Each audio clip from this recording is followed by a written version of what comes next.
Hello नमस्कार, आप सभी का एक बार फिर से वेलकम है अपने इस YouTube channel Shri online study पर।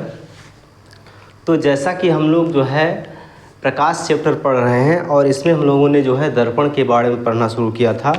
दर्पण में हम लोगों ने जो है गोलीय दर्पण पे डिस्कस किया था और प्रीवियस लेक्चर में हम लोगों ने जो है अवतल दर्पण क्या होता है, इसमें जो है क्या क्या विशेषताएं होती हैं, इस पर प्रतिबिंबों का बनना और इसका यूज़ कहाँ पर होता है, इन सब के बारे में हम लोगों ने जान लिया था।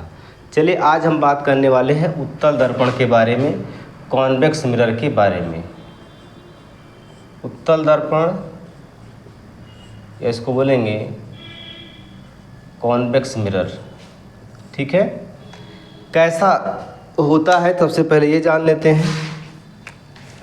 तो ये जो है इसका परावर्तक तल जो होता है ये उभरा हुआ होता है, ये दर्पण है और इधर से चित्र बनेगा, इसका परावर्तक तल है, ये इसका परावर्तक तल। ठीक है, जब इस पर प्रकाश की किरणें पड़ती हैं तो ये अपवर्तन के पश्चात फैलती हैं।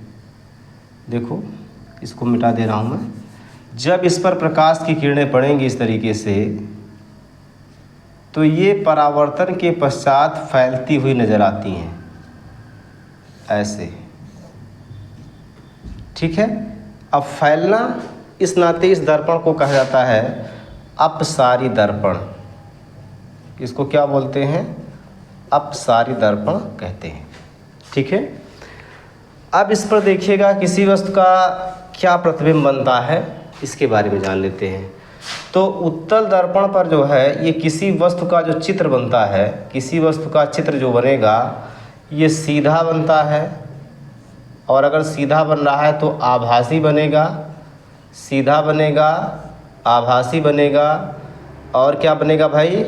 छोटा बनेगा। कैसा बनेगा? छोटा बनेगा। ठीक है, तो उत्तल दर्पण पर किसी वस्तु का जो प्रतिबिंब होता है ये कैसा बनता है? सीधा बनता है, छोटा बनता है और आभासी बनता है। और कहाँ बनेगा? दर्पण के पीछे बनता है, दर्पण के पीछे बनता है, ऐसा हमको प्रतीत होता देखने में। ठीक है, कोई दिक्कत बताइए? चलिए आगे बढ़ते हैं इसमें। ठीक है, अब इसका यूज़ क्या होता है ये जान लेते हैं। देखो भाई, जैसे हमने अवतल दर्पण पर देखा था तो इसका भी बहुत सारा यूज़ था, उसको आप याद रखिएगा।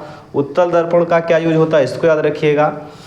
अवतल दर्पण पर जो है अलग अलग कंडीशन में चित्र अलग अलग बनते थे, लेकिन इसमें एक ही कंडीशन का चित्र बनता है, सीधा, आभासी, छोटा और दर्पण के पीछे बनता है। अब यूज़ कहाँ है इसको जानिए।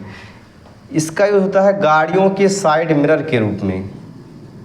गाड़ियों के साइड मिरर के रूप में, गाड़ियों के बगल में ऐसे शीशा लगा होता है पीछे की गाड़ियों को देखने के लिए, वही है साइड मिरर। तो गाड़ियों के साइड मिरर के रूप में। और क्या यूज होता है इसका? ठीक है, स्ट्रीट लाइट में, स्ट्रीट लाइट में जो आप लोगों ने देखा होगा गलियों में लाइट लगी होती है, तो वहाँ पर ऐसे लाइट अगर लगी हुई है तो इसमें जो दर्पण लगा होगा वो इस तरीके से लगा होता है। ठीक है ना, ताकि रोशनी ऐसे फैल कर पूरे गली में फैले। ठीक है, स्ट्रीट लाइट बनाने में, स्ट्रीट लाइट बनाने में। तो ये दो जगह पर इसका यूज किया जाता है। किसका? उत्तल दर्पण का। ठीक है, उत्तल दर्पण को किस नाम से जानते हैं? अपसारी दर्पण के नाम से भी जानते हैं। तो ये कुछ पॉइंट है उत्तल दर्पण के बारे में जिनको आपको याद रखना है।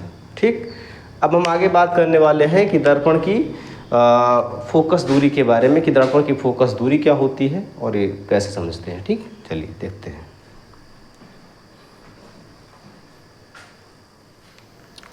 देखिएगा, अगर दर्पण की फोकस दूरी का आपसे सूत्र पूछा जाए तो देखिए दर्पण की फोकस दूरी क्या होगी भाई?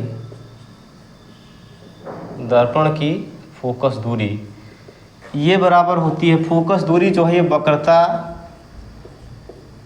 त्रिज्या की आधी होती है।